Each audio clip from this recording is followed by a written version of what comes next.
मुंबई की भीड़-भाड़ वाली सड़कों पर दिन भर रिक्शा चलाने वाला एक साधारण आदमी था।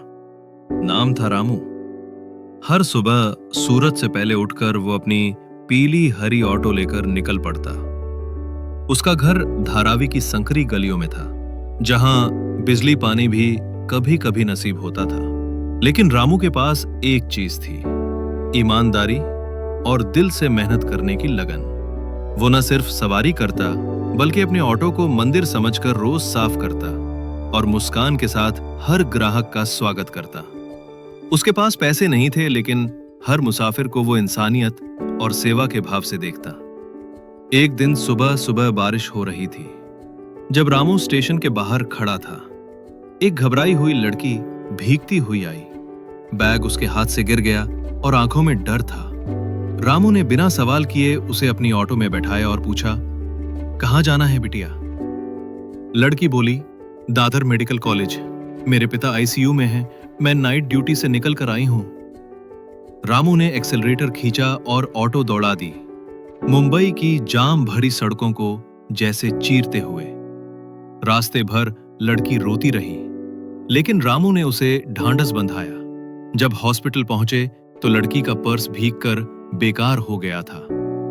पैसे देने को कुछ नहीं था। रामू बोला, बिटिया, तेरे बाप की जान बड़ी है, पैसे बाद में देख लेंगे।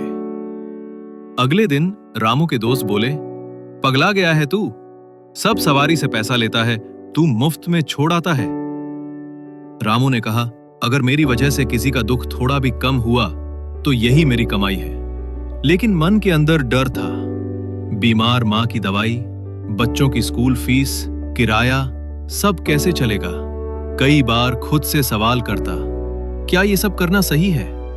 एक दिन एक बुजुर्ग आदमी उसकी ऑटो में बैठा। सफर के दौरान दोनों में बातें हुई। रामू ने अपने हालात बताए। बुजुर्ग मुस्कुराया और बोला, बेटा, जीवन में दो रास्ते होते हैं, एक जो सीधा है लेकिन कठिन, दूसरा जो आसान है लेकिन दिल को खोखला कर देता है। तू पहला रास्ता चुन चुका है, अब रुक मत। रामू को जैसे अपने अंदर से आवाज मिल गई, अब जो भी होगा सही तरीके से ही होगा।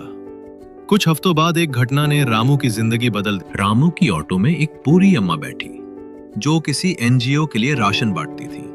उन्होंने देखा कि रामू रास्ते में एक भूखे बच्चे को अपनी रोटी दे रहा है।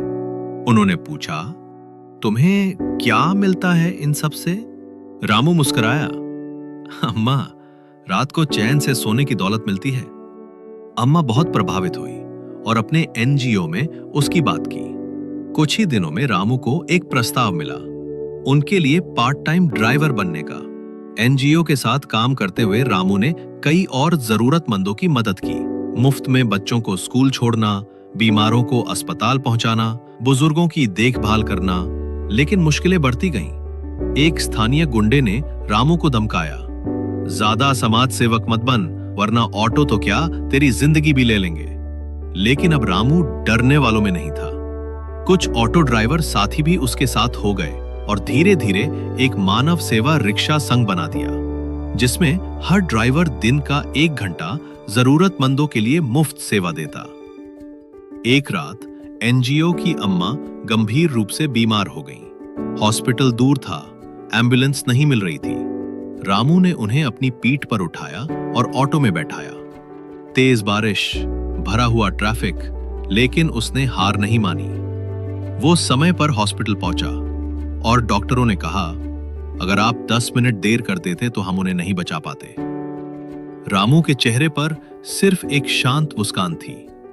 एनजीओ के कुछ भ्रष्ट कर्मचारी रामू की लोकप्रियता से जलने लगे। उन्होंने उस पर झूठा आरोप लगाया कि वो एनजीओ के नाम पर पैसे वसूलता है। पुलिस ने पूछताछ की। रामू टूटा नहीं, उसने सबूत दिए, हर एक रुपए का हिसाब, हर सवारी की गवाही। सबसे ज्यादा गवाही दी उस लड़की ने, जो अब दादर मेडिकल कॉलेज की डॉक्टर थी। उसकी बातों ने पुलिस को झकझोर दिया। सच्चाई सामने आई। रामू को न सिर्फ बरी किया गया, बल्कि मुंबई महानगर पालिका ने उसे मानवता वीर सम्मान दिया। मीडिया ने उसकी कहानी दिखाई। एक ऑटो वाला जिसने मुंबई का दिल जीत लिया। आज रामू न सिर्फ रिक्शा चलाता है बल्कि एक फाउंडेशन का संस्थापक है, जहां दर्जनों ऑटो ड्राइवर सामाजिक सेवा में लगे हैं। हर नए ड्राइवर को वो सिखाता है, पैसे से बड़ी चीज होती है इज्जत और सेवा। दिल बड़ा हो तो मुकाम अपने आप बड़ा हो जाता है। मॉरल: सच्ची लगन, ईमानदारी और मेहनत से वो हासिल किया जा सकता है जो बड़े बड़े ओहदेदार भी नहीं कर पाते। महान बनने के लिए बड़ा पद नहीं, बड़ा दिल चाहिए।